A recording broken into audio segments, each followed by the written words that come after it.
What habits are compromising your company? I'm not talking about the obvious habits, things that you pay attention to all the time, like efficiency, like production on time, like sales building, and a long list which you're familiar with. Rather, there are hidden habits that actually will inhibit your growth and your performance and the growth and the valuation of your business. One of them is your advisors, believe it or not. So who are we talking about as advisors? Well, your banker, your insurance broker, your attorney, your CPA, your investment manager.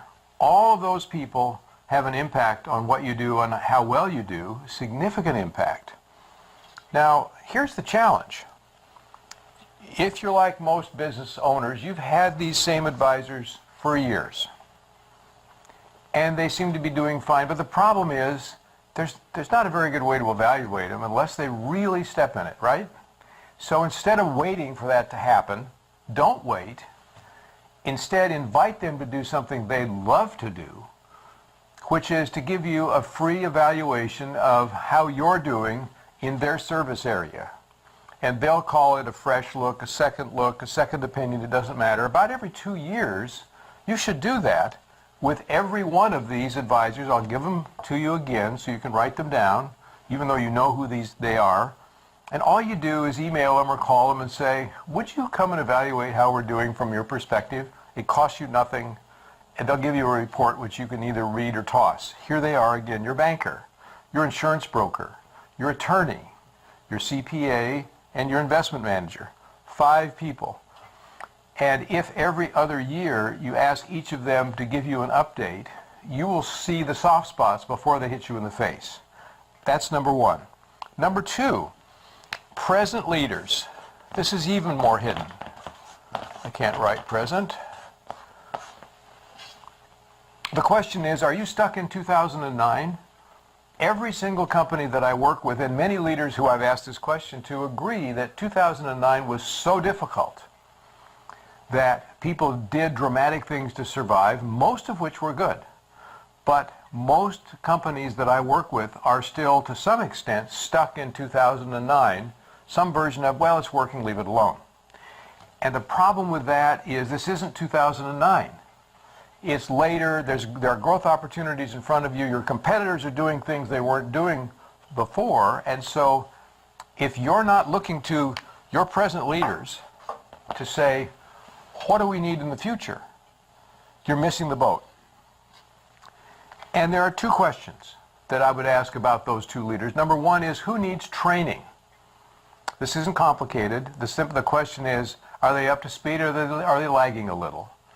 And the excuse that he's been with me for years or she's been loyal forever is interesting but doesn't matter. If they aren't keeping up, train them. Help them. Don't just send them to a seminar so that you can say you did, but talk with them about what they need and train them. Number 2, ask yourself, who needs to be replaced? I don't mean kick them out of the firm. I mean, look at the position they hold now and ask yourself, would training catch them up? Or do you need fresh eyes, fresh heart, fresh vision, fresh energy in that role? And if so, make the decision to move them out. Make the decision to find the new person to put in, and then make the decision to find them a home in the business if possible, in that order.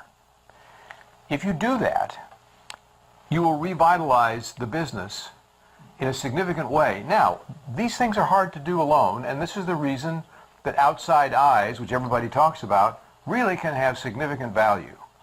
So if you're not sure, ask an advisor that you trust to evaluate your senior leaders. Evaluate the way your leadership team is functioning. They can do that. That's one of the things that I do, but I'm not the only one. What matters is that somebody takes a look, because remember, it's not 2009. And the question is, ask yourself, why are things working today?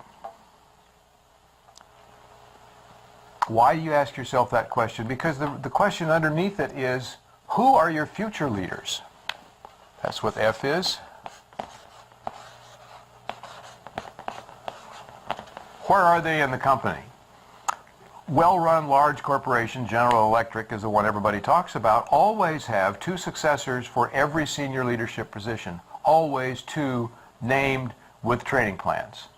My question to you is, do you even have 1 successor named for one of your top positions? I doubt it, if you're typical. And of course, you know you're vulnerable. Everybody else knows you're vulnerable, and you're so busy you're going to get to it later, right? So pick 1 job, at least, a critical position, not the person, and say, who could we groom for that position? And start that process.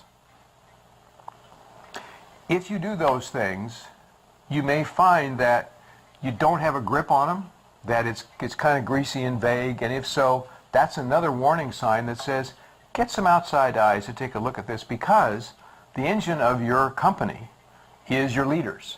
It's not just you.